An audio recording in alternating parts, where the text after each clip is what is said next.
এবার আন্তর্জাতিক চুক্তি করে ফাইনালি দেশে ফিরছে সাবেক প্রধানমন্ত্রী শেখ হাসিনা। এদিকে মহাবিপদে বিএনপি সরকার কি করবে এবার তারেক রহমান? অবশেষে কি ক্ষমতা ছেড়ে পালাতে হবে নাকি ফাইনালি দেশ দখলে নেবে আওয়ামী লীগ? এদিকে শেখ হাসিনাকে এখনো বাংলাদেশের বৈধ প্রধানমন্ত্রী ঘোষণা করলো সেনাপ্রধান ওয়াকারুজ্জামান। তাহলে কি আবারও দেশের ক্ষমতা ফিরে পাবে শেখ হাসিনার দল আওয়ামী লীগ এবং ক্ষমতা ফিরে পেয়ে প্রধানমন্ত্রী হবে শেখ হাসিনা? এই সম্পর্কে কি বলছে গণমাধ্যম বিস্তারিত আপনাদেরকে প্রমাণ সহকারে এই ভিডিওর মাধ্যমে দেখিয়ে দেবো, তাই না টেনে ভিডিওটা শেষ পর্যন্ত দেখতে থাকুন।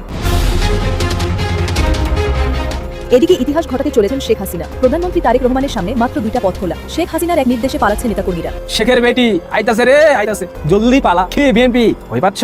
জামাত ভয় পাচ্ছ? এনসিপি ভয় পাচ্ছ? দেশের সামনে এখন মূলত পথ বাকি আছে দুইটা। জনাব তারেক রহমান দ্রুত সিদ্ধান্ত নিন, নয়তোবা আপনার দলের অধিকাংশ নেতাকর্মী হার্ট অ্যাটাক করে আপনার পিতামাতার কাছে চলে যেতে পারে। ডিসেম্বরে দেশে ফিরছি, ক্ষমতা থাকলে ঢাকাও। রয়টার্সকে দেওয়া শেখ হাসিনার 1 ঘন্টার এক্সক্লুসিভ সাক্ষাৎকারে কাঁপছে ঢাকা ও তারেক জামাত সরকার। খুব অল্প সময়ের মধ্যে আপনাদের এয়ারপোর্টে আসার জন্য স্বয়ং নেত্রী নিজে ঘোষণা দিবে। ইনশাআল্লাহ বাংলাদেশের ইতিহাসের সবচেয়ে ঐতিহাসিক এক মহা প্রত্যাবর্তন হবে, সেই সাথে এক মহা প্রলয় ঘটবে। আমি শুধু ফিরছে না, আমি ব্যাপকভাবে ফিরছি। এছাড়া জাতিসংঘ থেকে একই নির্দেশনা গেছে এবং পৃথিবীর অনেক দেশ এখন জননেত্রী শেখ হাসিনার ফিরে আসা, সসম্মানে ফিরে আসা, প্রধানমন্ত্রীর পদমর্যাদায় ফিরে আসা, এই বিষয়গুলোকে সাপোর্ট করছে। যে কোনো ছোট বড় আন্দোলন দেবেন হঠাৎ করে সরকার পেয়ে গেছে, তো যে কারণে আমার কাছে মনে হচ্ছে গ্রিন সিগন্যাল পেয়ে গেছে শেখ হাসিনা। ম্যাডাম দেশে কোনো সমস্যা না, আপনি কি করবেন করবে তো করতে দেন। আলহামদুলিল্লাহ আওয়ামী লীগ এখন রামের পরাতের মতো হয়েছে, আসতেও কাটে যাইতেও কাটে। তারেক যেদিক দিয়ে পালানোর চেষ্টা করুক না কেন, আওয়ামী লীগের জালে ওকে পড়তে হবেই। হঠাৎ করে দলে বলে এসে হাজির হয়েছেন, ওয়েস্ট ইন হোটেলে চেক ইন করেছেন। তাদের পাসপোর্ট বাংলাদেশের গোয়েন্দা সংস্থার বরাতেই সংবাদ মাধ্যমের কাছে, সাংবাদিকদের কাছে পৌঁছে দেওয়া হয়েছে এবং এরা প্রত্যেকেই মার্কিন পররাষ্ট্র দপ্তরের ইন্টেলিজেন্স এবং রিসার্চ উইং এর সদস্য। তখন বাংলাদেশের গোয়েন্দারা বলছেন এরা এসেছেন মূলত বাংলাদেশের সরকার এবং বাংলাদেশের অন্যান্য রাজনৈতিক দলগুলো শেখ হাসিনা যে ডিসেম্বরে ফেরার ঘোষণা দিয়েছেন সে বিষয়ে কি ধরনের প্রতিক্রিয়া দেখানোর কথা ভাবছে, কিভাবে সে পরিসর তৈরি করা যায়, সে বিষয়ে কতটা প্রস্তুত, এসব বিষয় আঁচ করে দেখবে। ভারতে অবস্থানরত সাবেক প্রধানমন্ত্রী শেখ হাসিনাকে বাংলাদেশে ফেরানো নিয়ে আবারও আলোচনায় নতুন মোড়। শেখ হাসিনাকে ফেরানোর ইস্যুতে ঢাকার অনুরোধের বিষয়ে প্রথমবারের মতো আনুষ্ঠানিক অবস্থান জানিয়েছে ভারত। নয়াদিল্লি বলছে আবেদনটি এখন আইনি ও বিচার প্রক্রিয়ায় পর্যালোচনায় রয়েছে। তাহলে শেখ হাসিনাকে ফেরানোর পথে কি ঘটতে পারে, বিস্তারিত জানাচ্ছেন সাদিয়া সিদ্দিকা। আমরা চাই তিনি ফেরত আসুক বিচারের মুখোমুখি। 2024 সালের কোটা আন্দোলনকে কেন্দ্র করে ছাত্র জনতার তোপের মুখে পড়ে ভারতে পালিয়ে যান বাংলাদেশের ক্ষমতাচ্যুত প্রধানমন্ত্রী শেখ হাসিনা। তার পালিয়ে যাওয়ার পরই বাংলাদেশের রাজনৈতিক পটভূমি বদলাতে শুরু করে। তাকে বাংলাদেশে ফিরিয়ে আনতে এরপর শুরু হয় নানান তৎপরতা। সম্প্রতি তাকে দেশে ফেরানো নিয়ে মুখ খুলেছে ভারত। জানা গেছে শেখ হাসিনাকে প্রত্যর্পণের জন্য ঢাকা থেকে পাঠানো অনুরোধটি পরীক্ষা করে দেখছে ভারত। 17 জুলাই নয়াদিল্লিতে ভারতের পররাষ্ট্র মন্ত্রণালয়ের নিয়মিত ব্রিফিংয়ে মুখপাত্র রণধীর জয়সওয়াল এই তথ্য নিশ্চিত করেছেন। ব্রিফিংয়ে উপস্থিত এক সাংবাদিক ভারতের পররাষ্ট্র মন্ত্রণালয়ের মুখপাত্রের কাছে বাংলাদেশ ভারত দ্বিপাক্ষিক যোগাযোগের বিষয়ে জানতে চান। তিনি প্রশ্ন করেন শেখ হাসিনা ও অন্য অভিযুক্ত ব্যক্তিদের প্রত্যর্পণের জন্য বাংলাদেশ আবারও ভারতকে অনুরোধ করেছে কিনা এবং এই বিষয়ে বাংলাদেশ ও ভারতের মধ্যে কোনো যোগাযোগ হয়েছে কিনা। তাছাড়া শেখ হাসিনা নিজেই ডিসেম্বরে দেশে ফেরার ঘোষণা দিয়েছেন, তাই বিষয়টি নিয়ে দুই দেশের মধ্যে কোনো নতুন যোগাযোগ হয়েছে কিনা তাও জানতে চান ওই সাংবাদিক। নতুন বাংলাদেশ গড়তে এলো জুলফিকার স্টিল। জুলফিকার স্টিল। সাংবাদিকের এই সুনির্দিষ্ট প্রশ্নের জবাবে মুখপাত্র রণধীর জয়সওয়াল ভারতের বর্তমান অবস্থান পরিষ্কার করেন। তিনি বলেন তারা প্রত্যর্পণের জন্য একটা অনুরোধ পেয়েছেন, যেমনটি আগেও বলা হয়েছিল। অনুরোধটি বর্তমানে পরীক্ষা করে দেখা হচ্ছে। সংশ্লিষ্ট আইনগত ও বিচারিক প্রক্রিয়ার আলোকে এই অনুরোধটি বিবেচনা করা হবে বলে তিনি জানান। We have received a request for extradition. This request, as we have said earlier as well, is under examination. The request is being taken into consideration, giving the legalities that are involved and judicial processes that are involved. এই প্রসঙ্গে ভারতীয় গণমাধ্যমগুলো বলছে দেশটির পররাষ্ট্র মন্ত্রণালয়ের এই বক্তব্য থেকে স্পষ্ট যে শেখ হাসিনাকে প্রত্যর্পণের আবেদনটি নয়াদিল্লি সরাসরি নাকচ করেনি, বরং তা এখন ভারতের নিজস্ব আইনি ও বিচার বিভাগীয় পর্যালোচনার অধীন রয়েছে। দুই দেশের মধ্যে বিদ্যমান প্রত্যর্পণ চুক্তি এবং আন্তর্জাতিক আইনগত কাঠামোর ভিত্তিতে এই অনুরোধের ভাগ্য নির্ধারিত হবে বলে ইঙ্গিত মিলছে বলেও বলছেন বিশ্লেষকরা। এদিকে শেখ হাসিনা নিজেই আগামী ডিসেম্বরের মধ্যে বাংলাদেশে ফেরার ঘোষণা দিয়েছেন। তবে দেশে ফিরলে বাংলাদেশের অবস্থান কি হবে তা এরই মধ্যে সংসদে জানিয়েছেন স্বরাষ্ট্রমন্ত্রী সালাউদ্দিন আহমদ। শেখ হাসিনার ডিসেম্বর মিশন দেশে ফেরা নাকি ভারতের নতুন চাল? দর্শক, এই মুহূর্তে শুধু বাংলাদেশ দূর কি বাত, সারা পৃথিবীর গণমাধ্যমগুলো, সোশ্যাল মিডিয়া, চায়ের আড্ডায় একটি আলোচনা, শেখ হাসিনা আসছেন, শেখ হাসিনা ফিরছেন, ডিসেম্বরে ফিরছেন। এই আলাপটা ততক্ষণ পর্যন্তই হতেই থাকবে। এই আলাপটি আসলে বাদ দেওয়া যাবে না। যতক্ষণ তিনি না ফিরছেন ততক্ষণ আলাপের রাস্তায় আমরা হাঁটছি। আমরা ওই আলাপ থেকে দূরে থাকতে পারছি না। প্রতিদিনই নানাভাবে আলাপ করতে হচ্ছে, বিশ্লেষণ করতে হচ্ছে। প্রায় 2 বছর ধরে ভারতের মাটিতে আশ্রিত থাকা বাংলাদেশের সাবেক প্রধানমন্ত্রী তথা আওয়ামী লীগ সভানেত্রী শেখ হাসিনা হঠাৎ করে এক নতুন রাজনৈতিক বিস্ফোরণ ঘটিয়েছেন।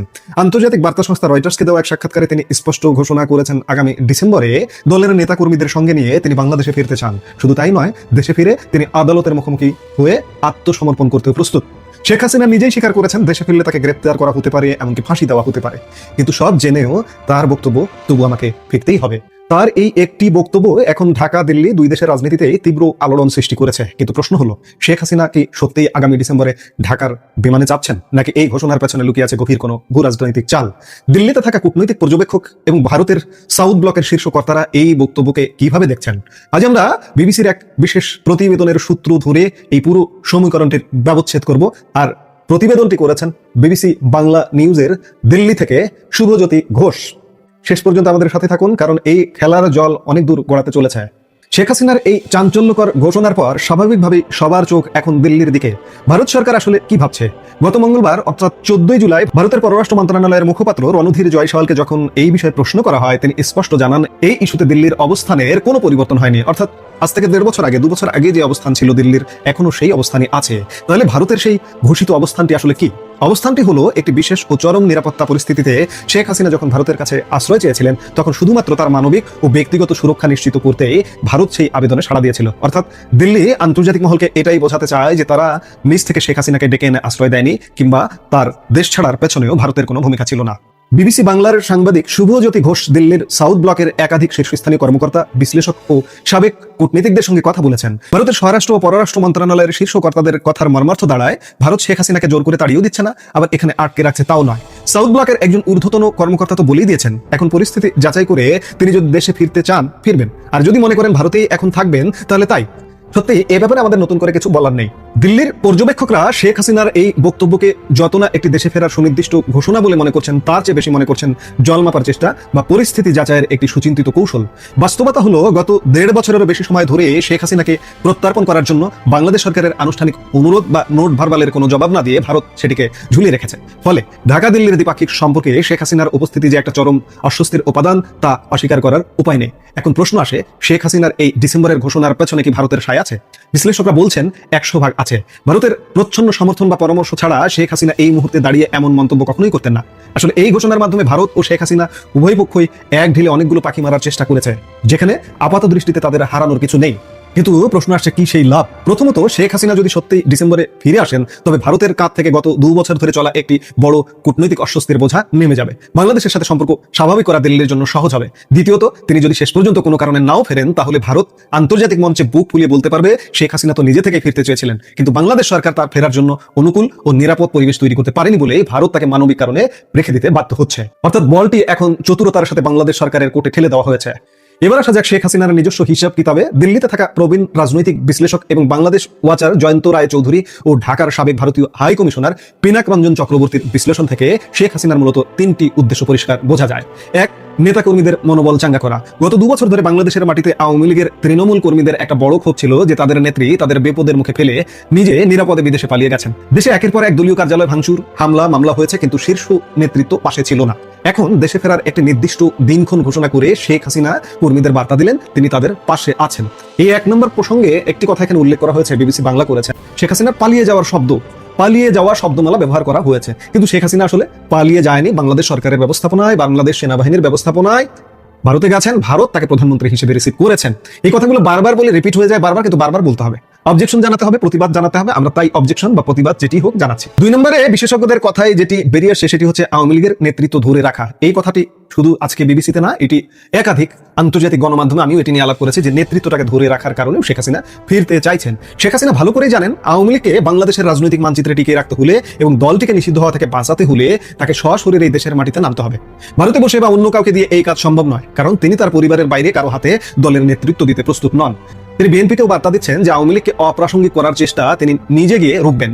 3, বিচারের স্বচ্ছতা নিয়ে চাপ সৃষ্টি। অন্তর্বর্তী সরকারের আমলে গঠিত ট্রাইব্যুনালে শেখ হাসিনাকে যে মৃত্যুদণ্ড দেওয়া হয়েছে, আওয়ামী লীগের চোখে তা ত্রুটিপূর্ণ ও রাজনৈতিক উদ্দেশ্য প্রণোদিত।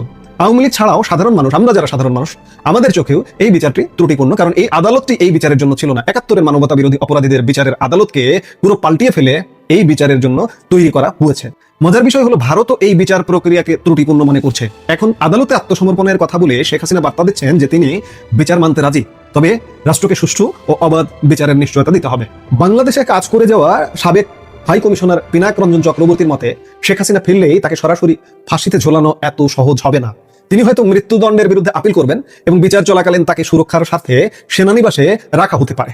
আর এই নিরাপত্তা নিশ্চিত করার জন্য পর্দার আড়ালে দিল্লি যদি ঢাকার সঙ্গে দর কষাকষি শুরু করে, তবে অবাক হওয়ার কিছু থাকবে না। কিছু একটা হচ্ছে। বাংলাদেশের সেনাবাহিনীর সাথে হোক আর যে কোনো পর্যায়ে হোক কিছু একটা হচ্ছে, নইলে শেখ হাসিনা এত জোরালো ঘোষণা দিতেন না। 2024 সালের অগাস্টের পর থেকে প্রায় কয়েক হাজার আওয়ামী লীগ নেতা, সাবেক মন্ত্রী, এমপি এবং কর্মী সমর্থক ভারতের বিভিন্ন শহরে যেমন কলকাতা সংলগ্ন নিউটাউন, রাজারহাট, আসামের গুয়াহাটি কিংবা ত্রিপুরার আগরতলায় আশ্রয় নিয়ে আছেন। শেখ হাসিনার এই ঘোষণার পর তাদের প্রতিক্রিয়া কি?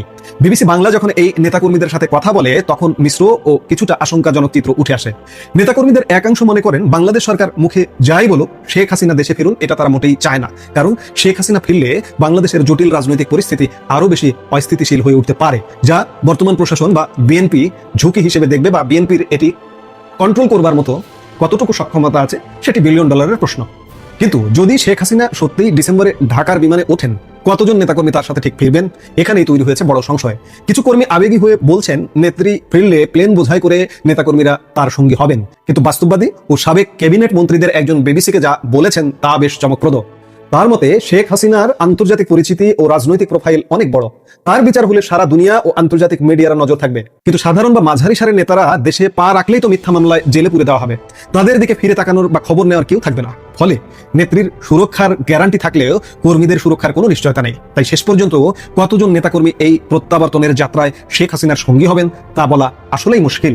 বিবিসি নিউজ বাংলার দিল্লির সাংবাদিক শুভজিৎ ঘোষের এই গভীর প্রতিবেদনটি বিশ্লেষণ করলে স্পষ্ট বোঝা যায় যে ডিসেম্বরে শেখ হাসিনা ফিরবেনই এমন কোনো বাধ্যবাধকতা তিনি নিজের জন্য রাখেননি, বরং আগামী 5 মাসে কোথাকার জল কোথায় গড়ায়, বাংলাদেশ সরকারের প্রতিক্রিয়া কেমন হয়, আন্তর্জাতিক বিশ্ব কি মনোভাব দেখায় তা যাচাই করতেই এই 5 মাস সময় হাতে রেখে চালটি চালা হয়েছে। কিন্তু আমরাও সাথে সাথে বলতে চাই যে শেখ হাসিনা এবং নেতাদের, বিদেশে অবস্থানকারী নেতাদের কিন্তু খুব জোরালোভাবে প্রস্তুতি চলছে। বিবিসি বলছে যে তিনি ফিরবেনই এমন কোনো বাধ্যবাধকতা রাখেননি, কিন্তু আমরা যেটি বুঝতে পারছি, জানছি যে শেখ হাসিনা এবং নেতারা ফিরছেন। যারা ফিরবেন না তাদের রাজনীতি হয়তো কবর হয়ে যেতে পারে, কবর রচিত হতে পারে। তারা যে সমীকরণই করুক না কেন তারা সুরক্ষা পাবে না, এ হবে না, সে হবে না, কিন্তু সুরক্ষার আশা করে রাজনীতি অন্ততপক্ষে হয় না। বাংলাদেশে তো অতীতেও এমনটা হয়েছে, কতজন এভাবে বিদেশে গিয়ে আশ্রয় নিয়ে দিনের পর দিন ছিল, বাংলাদেশের মাটিতেই ছিল, হয়তো আন্ডারগ্রাউন্ডে ছিল, আত্মগোপনে ছিল, কিন্তু আজকে নয়া পৃথিবীতে বিদেশ গমন একটা ট্রেন্ড হয়ে গেছে। আজকে বলতেই হয় যে এই যে শেখ হাসিনার ফেরা, আওয়ামী লীগের রাজনীতি, এটি যেমন শেখ হাসিনার রাজনৈতিক অস্তিত্বের লড়াই, তেমনি দিল্লির জন্য এক বিরাট কূটনৈতিক চাল। শেখ হাসিনার এই ডিসেম্বর মিশন আসলেই সফল হবে, নাকি এটি কেবলই জলমাপার একটি কৌশল হয়ে থাকবে, সেটি এখন দেখার বিষয়। আমরা নিশ্চয়ই আগামী সামনে 5 মাস আছে, 5 মাস যাবত দেখবো, আলাপ করব যে আসলে কি ঘটছে। শেখ হাসিনার ফেরাকে কেন্দ্র করে গত 16 জুলাই একটা ভার্চুয়াল মিটিং করেছেন, এরকম খবর ছড়িয়ে পড়েছে। শেখ হাসিনার কথা বলছি, তিনি তার দলীয় নেতাকর্মীদের সঙ্গে ভার্চুয়াল মিটিং করেছেন। এই খবর চতুর্দিকে ছড়িয়ে পড়ার মূল কারণ হচ্ছে সেখানে দেয়া বক্তব্যের একটা অংশ, যে অংশটা আমাদের সবার জন্য খুবই গুরুত্বপূর্ণ এবং সরকারের জন্য খুবই উদ্বেগজনক খবর। শেখ হাসিনা যা বলেছেন সেই খবরটা সরকারকে নতুন উদ্বেগের মধ্যে ফেলতেই পারে, কারণ তার বক্তব্যে উঠে এসেছে তার ক্ষমতা হারানোর পরে, অর্থাৎ 2024-এর 5 আগস্টের পরে যত নেতাকর্মী সবার নামে মামলা রয়েছে, সেই মামলা থাকা নেতাকর্মীরা শেখ হাসিনা ফেরার দিনে একযোগে সারা দেশের আদালতে আত্মসমর্পণ করবেন। এখন প্রশ্ন হচ্ছে যে একযোগে সমস্ত মামলা থাকা নেতাকর্মীরা যদি আত্মসমর্পণ করেন তাহলে কি অবস্থা হবে আদালতে? জেলখানাতে এত বিপুল সংখ্যক মানুষের ধারণ ক্ষমতা কি আদৌ রয়েছে? কোন পরিস্থিতি তৈরি হতে পারে? শেখ হাসিনা নতুন এটা কোন চাল দিলেন? দাবার চালটা তিনি মনে হয় ঠিক মানে মোক্ষম জায়গায় দিয়েছেন, যে চালটার মাধ্যমে সরকার একটা বিপদের মধ্যে পড়তে পারে এবং রাজনৈতিক পরিস্থিতি ঘোলাটে হতে পারে। তাহলে কি বাংলাদেশের রাজনৈতিক পরিস্থিতি আগামী ডিসেম্বরে চরমভাবে ঘোলার দিকে যাচ্ছে? শেখ হাসিনার বক্তব্য বিশ্লেষণ করলে সেটাই মনে হয়। চলুন একটু জেনে দেখি যে তার ভাষ্যমতে কত মানুষের, আওয়ামী লীগের কত লোকের নামে মামলা রয়েছে এবং 2টা সংখ্যার কথা তিনি বলেছেন, সেই সংখ্যাটা কত, এবং বাংলাদেশের সারা দেশে যত জেলখানা রয়েছে সেই জেলখানার ধারণ ক্ষমতা কত, এই মুহূর্তে জেলখানাতে কয়েদি যারা আছেন তাদের সংখ্যা কত। এই পরিসংখ্যানগুলো বিশ্লেষণ করলেই বোঝা যাবে যে কোন ধরনের নয়া বিপদের আমদানি। 16 জুলাই বাংলাদেশে সরকারি উদ্যোগে এবং বেসরকারি উদ্যোগে জুলাই শহীদ দিবস পালন করা হলো। এই দিনই 24-এর এই দিনই রংপুরের বেগম রোকেয়া বিশ্ববিদ্যালয়ের শিক্ষার্থী আবু সাইদ তিনি নিহত হয়েছিলেন। পুলিশের সামনে 2 হাত প্রসারিত করে বুক পেতে দিয়েছিলেন। যদিও সেটা নিয়ে অনেক বিতর্ক রয়েছে, সেই বিতর্কের মধ্যে তো আমরা যেতে চাই না। তিনি কিভাবে মারা গেলেন, তার মাথার পেছনে আঘাত কোত্থেকে আসলো, কেন তাকে বহু পরে, দিনের ঘটনা, তাকে কেন সন্ধ্যার পরে হাসপাতালে নেওয়া হলো, এরকম অনেক বিতর্ক রয়েছে। যাই হোক, বিতর্কের সমাধানও হয়তো ইতিহাস একদিন দেবে, সেটা ভিন্ন কথা। সরকারিভাবে যখন জুলাই শহীদ দিবস পালন করা হচ্ছে, 2য় বর্ষপূর্তি পালন করা হচ্ছে, তখন অন্যদিকে আওয়ামী লীগ মানে গণহত্যা দিবস পালন করছে। আওয়ামী লীগের নেতাকর্মীদের মারা হয়েছে এরকম দিবস পালন করছে, কারণ 2025-এর পরের বছরে এই 16 জুলাই পদযাত্রার ভিন্ন মাত্রা আমরা দেখেছিলাম গোপালগঞ্জে। সেই পদযাত্রার নাম পরিবর্তন করে এনসিপি গোপালগঞ্জে গিয়ে একটা বাজে অবস্থা তৈরি করেছিল এবং সেখানে আইনশৃঙ্খলা রক্ষাকারী বাহিনীর গুলিতে 5 জন আওয়ামী লীগের নেতাকর্মী নিহত হয়েছিলেন। সেভাবেই আওয়ামী লীগ পালন করেছে, অন্যদিকে সরকার এবং বিরোধী দলের পক্ষ থেকে জুলাই শহীদ দিবস পালন করা হয়েছে। সেদিনই শেখ হাসিনা নাকি তার নেতাকর্মীদের সঙ্গে একটা ভার্চুয়াল মিটিং করেছেন এবং সেই ভার্চুয়াল মিটিংয়ে সিদ্ধান্ত হয়েছে যে শেখ হাসিনা ডিসেম্বরে ফিরছেন, সম্ভবত সেই সময়টা হচ্ছে ডিসেম্বরের প্রথম সপ্তাহ, এবং যখন তিনি ফিরছেন তখন নেতাকর্মীদের আদেশ দিয়েছেন এরকম যে একই দিনে সবাই দেশে ফিরে কিংবা দেশে যারা আছে সবাই একই সাথে একই দিনে সারা বাংলাদেশের আদালতে আত্মসমর্পণ করবে। এখন যদি এই ঘটনা হয় তাহলে শেখ হাসিনার ভাষ্যমতে আওয়ামী লীগের নেতাকর্মী প্রায় 4.5 লাখ নেতাকর্মীর নামে এজাহারভুক্ত আসামি প্রায় 4.5 লাখ, সারা দেশে যে হাজার হাজার মামলা হয়েছে সেই মামলাগুলোর 4.5 লাখ, তার ভাষ্যমতে 4.5 লাখ হচ্ছে এজাহারভুক্ত আসামি, এবং অজ্ঞাতনামা আসামি যদি ধরা হয় তার ভাষ্যমতে 12 লাখের বেশি আসামি, এবং সবই আওয়ামী লীগের নেতাকর্মীরা। অজ্ঞাত যদি 200 থাকে, যে 200 জন অজ্ঞাত, তাহলে তো সেটা আওয়ামী লীগের নেতাকর্মীদেরই টার্গেট করা হবে, অন্য কাউকে তো আর টার্গেট করা হবে না। সেই হিসেবে তার ভাষ্য হচ্ছে সেই সংখ্যা 12 লাখের বেশি। এখন ধরে নিলাম যে 12 লাখের মধ্যে ধরে নিলাম যে 50,000 জেলে রয়েছে, তাহলে আরও 12 লাখ তো আছেন যারা নামে বেনামে এজাহারভুক্ত কিংবা অজ্ঞাতনামা এই আসামির তালিকায় হয় আছেন, অথবা এই আসামির তালিকায় যে কোনো সময় চলে আসতে পারেন। এখন 12 লাখের হিসাব বাদ দিলাম, তিনি বলছেন যে এজাহারভুক্ত আসামি 4.5 লাখ। এই 4.5 লাখ মানুষই যদি একযোগে মানে তার ফেরার দিনে সারা দেশের আদালতে আত্মসমর্পণ করেন, তাহলে কি আদালতের উপায় থাকবে তাদেরকে জামিন না দিয়ে? উপায় কেন থাকবে না, কেন বলছি? এই কারণেই বলছি যে সারা বাংলাদেশে যতগুলো জেলখানা রয়েছে, জেলা পর্যায়ের সমস্ত জেলখানাকে হিসাব করে, ঢাকায় কেন্দ্রীয় কারাগার, কাশিমপুরের একাধিক কারাগার, এগুলো হিসাব করে জেলখানাগুলোতে কয়েদি ধারণ ক্ষমতা হচ্ছে মাত্র 45,136 জন। 45,136 জনের বেশি ধারণ ক্ষমতা নেই। সেরকম একটা অবস্থায় এই মুহূর্তে সরকারি যে হিসাব, সেই হিসাবে 77,040 জন কিংবা তারও বেশি কয়েদি অলরেডি জেলখানায় রয়েছেন। তার মানে হচ্ছে প্রায় দ্বিগুণ আসামি। এটা সরকারি হিসাব। বেসরকারি অনেক হিসাবে বলা হয় যে জেলখানায় এই মুহূর্তে আসামির সংখ্যা 1 থেকে 1.5 লাখের বেশি। আমি ধরে নিলাম সরকারিটাই মানে প্রায় দ্বিগুণই আমি ধরে নিলাম। ধারণ ক্ষমতার প্রায় দ্বিগুণ এখনই অবস্থান করছেন। সম্প্রতি জেলখানা থেকে মুক্ত হওয়া সাংবাদিক আনিস আলমগীর তার জেল জীবনের যে অভিজ্ঞতা, সেখানে তিনি বলেছেন যে জায়গায় একজনের কিংবা 2 জনের শোয়ার জায়গা, সেখানে দেখা যাচ্ছে যে 5 জন 10 জনকে রাখা হচ্ছে। এরকম বাজে পরিস্থিতি জেলখানায়। যারা ডিভিশনপ্রাপ্ত আসামিদের একজনের থাকার জায়গাতে রাখা হচ্ছে 3 জন 4 জনকে, এরকম অবস্থা। তো এরকম অবস্থা যদি হয় তাহলে জেলখানাতে যে 77,000-এর হিসাব সরকারিভাবে দেওয়া হয় সেই সংখ্যা ঠিক না, তারও অনেক বেশি জেলখানাতে আসামি রয়েছে। এখন ধরে নিলাম যে দ্বিগুণই রয়েছে, 77,000 মানে দ্বিগুণের কম রয়েছে, 77,000-ই রয়েছে। তো 77,000 45,000-এর জায়গায় 77,000 অলরেডি আছে, মানে 32,000 বেশি আছে। 32,000 বেশি থাকাকালীন অবস্থায় যদি আরও 4.5 লাখ মানে মামলার আসামি মামলা তো এত না, আসামি যদি একদিনে আদালতে হাজিরা দেয়, তাহলে তাদের জামিন না দিলে জেলখানায় যদি নেওয়া হয়, কোন জেলখানায় রাখা হবে, কোথায় রাখা হবে, কিভাবে রাখা হবে, কি অবস্থা হবে, সেটা একটা বড় প্রশ্ন। সুতরাং এই মানে আমি ফন্দি শব্দটাই ব্যবহার করি, এই ফন্দি যদি আওয়ামী লীগ আটে, তাহলে সরকারের একটা বড় ধরনের বেকায়দায় পড়ার সম্ভাবনা তৈরি হয়েছে। আমার মনে হয় যে আওয়ামী লীগের মানে রাজনীতি, অন্যদিকে সরকারের তাদেরকে মানে কি বলবো ঠেকানোর রাজনীতি, এই রাজনীতিটা ক্রমেই ইন্টারেস্টিং হয়ে উঠছে। শেখ হাসিনার যে বক্তব্য, সেই বক্তব্যে আমি 12 লাখের জায়গায় 4.5 লাখই ধরলাম, যে 4.5 লাখ 4 লাখ 4.5 লাখ মানুষ একযোগে আত্মসমর্পণ করলো, তাদেরকে জামিন দেওয়া ছাড়া কোনো উপায় থাকবে না।